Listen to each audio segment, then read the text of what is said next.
erasure. What if the first president was not the man on the dollar bill, and the truth was deliberately compressed into a footnote so small that generations never saw it? Because before George Washington placed his hand on the Bible in 1789, another man had already held the title of President of the United States. His name was John Hanson, and the fact that most Americans have never heard that name is not an accident. It is a story of constitutional confusion, political myth-making, and the deliberate shaping of national memory. To understand how this happened, you have to go back to a time before the Constitution, before the polished republic, back to a fragile confederation stitched together by war. In 1776, the 13 colonies declared independence from Britain, but independence was only the beginning. What followed was chaos, unpaid soldiers, collapsing currency, foreign threats, and states that behaved like small, suspicious countries rather than a unified nation. The fledgling United States needed structure. It needed coordination. It needed leadership. So in 1781, after years of debate, the states ratified the Articles of Confederation, creating the first national government of the United States. This government did not have an executive branch like we know today. There was no powerful presidency, no cabinet, no centralized authority commanding armies or vetoing legislation. Instead, there was Congress. And Congress elected a presiding officer. That office carried a formal title, President of the United States, and Congress assembled. On November 5, 1781, that office was filled by John Hanson. Hanson was not a general. He was not a towering plantation owner from Virginia. He was a merchant and statesman from Maryland. But when Congress selected him as its presiding officer, he became by title President of the United States. This was not symbolic. Under the Articles of Confederation, Congress was the national government. There was no separate executive. The President of Congress signed documents, corresponded with foreign powers, oversaw administrative matters, and in many ways embodied the leadership of the nation. Hanson served a one-year term. During that time, the Revolutionary War was still underway. He dealt with financial instability, troop demobilization, and diplomatic recognition. He presided over Congress as it accepted the British surrender at Yorktown's aftermath and navigated the fragile early sovereignty of the new republic. And yet his name is rarely mentioned outside specialized historical discussions. Why? Because after the war ended and the weaknesses of the Articles of Confederation became undeniable, a new document was drafted, the Constitution of 1787. This constitution created a radically different office, a singular executive with defined powers, independent authority, and national visibility.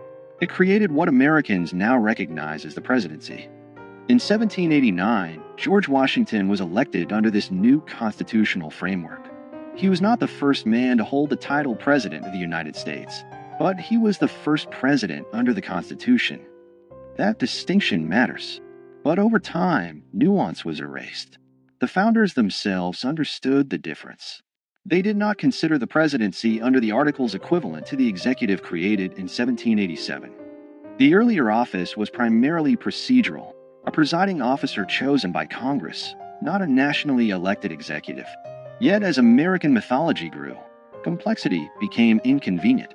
A nation prefers clean origin stories. Washington became the first president, not because no one held the title before him, but because the new constitutional order redefined what the presidency meant. The old office faded into obscurity, but obscurity is not the same as non-existence. John Hanson was not alone. Before Washington, several men served as president of Congress under the Articles of Confederation, including Peyton Randolph, Henry Laurens, John Jay, and others.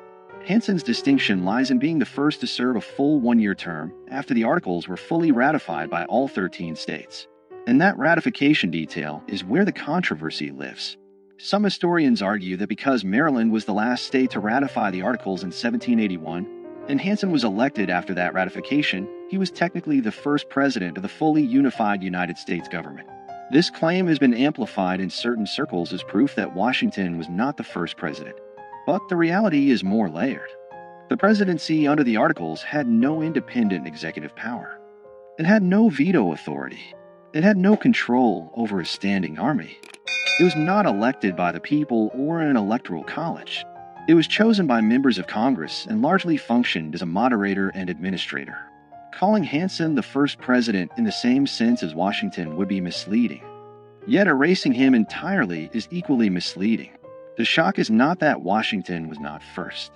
The shock is that American civic education rarely explains the transition between two completely different governmental systems. The real foundational lie is not that Washington served first. It is that the story of American leadership begins neatly in 1789. It does not. It begins in confusion, experiment, and fragility. During Hanson's presidency, Congress established Thanksgiving as a national day of observance in 1782. It adopted the Great Seal of the United States. It managed foreign affairs and struggled to pay soldiers. It dealt with mutinies and financial crisis. These were not ceremonial tasks. They were existential. Yet when the Constitution replaced the Articles, the previous system was treated almost like a draft that never counted. The national memory pivoted hard toward the stronger executive model, and the earlier presidents of Congress became historical footnotes. Why would a nation simplify its own origin? Because power shapes narrative. The Constitution was framed as a corrective to weakness. Federalists argued that the Articles created a government too feeble to survive. By elevating Washington as the first president, the new system symbolically reset the clock. It framed 1789 as year one. The earlier period became a prelude rather than a beginning. This was not necessarily a malicious conspiracy. It was nation-building through storytelling. But storytelling always chooses emphasis. And when emphasis becomes repetition, repetition becomes truth. Over time, monuments, textbooks, and civic rituals reinforce the narrative. Washington was father of his country. He set precedents. He defined the executive branch. He stepped down voluntarily, shaping democratic norms. All of that is true. But what disappeared in the retelling was a messy prologue. The presidency did not emerge fully formed. It evolved. Under the Articles of Confederation, the central government had no power to tax. It could not compel states to provide troops or funds. Economic instability led to unrest like Shays' Rebellion in 1786–87. These crises exposed structural weaknesses. The Constitutional Convention of 1787 was not simply an upgrade, it was a reinvention. The executive office created in Article II of the Constitution bore little resemblance to the presiding officer of Congress under the Articles. Washington's presidency represented a new experiment entirely. But here is where document shock enters the story. The Articles of Confederation explicitly use the title President of the United States in Congress assembled. That phrase is preserved in historical records. It is not folklore. It is written law. That means technically that someone held the title before Washington. The shock is not fabricated. It is documented. The question is not whether Hanson held the title. He did. The question is whether holding that title made him equivalent to the constitutional presidency Americans celebrate. It did not. But the refusal to explain that difference clearly has fueled decades of confusion, and in some cases, deliberate myth-making. In the 20th century, certain advocacy groups and state historians promoted Hanson as the real first president, sometimes to elevate regional pride or challenge federal narratives. Statues were erected. Claims were printed in pamphlets. The nuance disappeared again, this time in the opposite direction. History swung from erasure to exaggeration. The truth lives in the middle. Washington was the first president under the United States Constitution. Hanson was the first president of Congress after full ratification of the Articles of Confederation. Both statements are accurate, but only one made it into national memory. This selective remembering reveals something deeper about American identity. The country prefers strong beginnings. It prefers heroic founders over experimental committees. It prefers marble certainty over procedural evolution. And so the fragile Confederation years are compressed into a blur between 1776 and 1789. That compression has consequences. When citizens believe their institutions sprang into existence fully formed, they misunderstand how governments evolve. They lose sight of how constitutional design responds to crisis. They forget that American democracy was not inevitable. It was negotiated, revised, and sometimes nearly abandoned. John Hanson's obscurity is not a scandal in the sense of conspiracy. It is a symptom of how nations curate memory. But in a broader sense, it does change everything. Because if the first chapter of the presidency has been simplified, what else has been streamlined for comfort?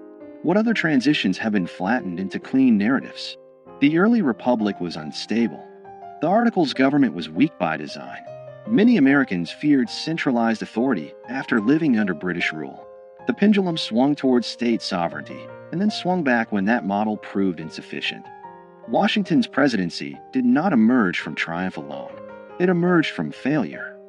Understanding Hanson's role forces us to confront that failure. It reminds us that the United States had a first attempt at national government that did not work as intended. It reminds us that the presidency itself was born from revision. And it challenges the idea that history is a straight line. If Hanson is remembered only as a trivia question, was Washington really first? The deeper lesson is missed. The deeper lesson is institutional transformation. The presidency Americans know today is not static. It has expanded dramatically since 1789. Executive power has grown through war, legislation, judicial interpretation, and precedent.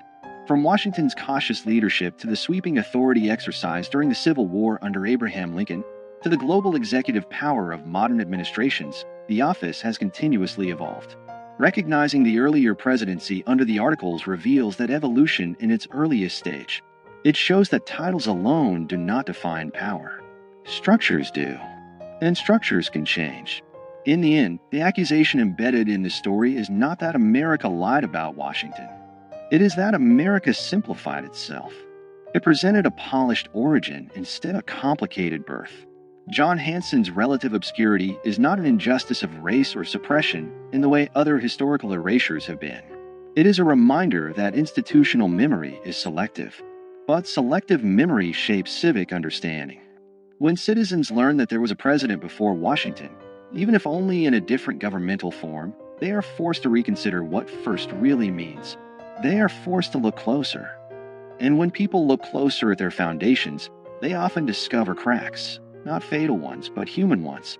That discovery does not weaken democracy. It strengthens it. Because mature nations do not fear complexity. They embrace it. America's first president was hidden, not in a secret archive, not in a burned document, but in the quiet margins of a transitional government that did not survive. And understanding that hidden chapter changes everything about how we see beginnings. It reveals that power is defined by structure, that titles can shift meaning, and that national memory is shaped as much by storytelling as by fact. George Washington remains the first president under the Constitution. John Hanson remains the first president of the United States in Congress assembled after full ratification of the Articles of Confederation. Both are true, but only one became legend. The question is not whether Washington deserves his place. He does. The question is whether we are willing to tell the whole story. Because the moment we admit that the presidency had an earlier form, weaker, different, experimental, we acknowledge that America itself was once uncertain, unfinished, and fragile. And that realization changes everything.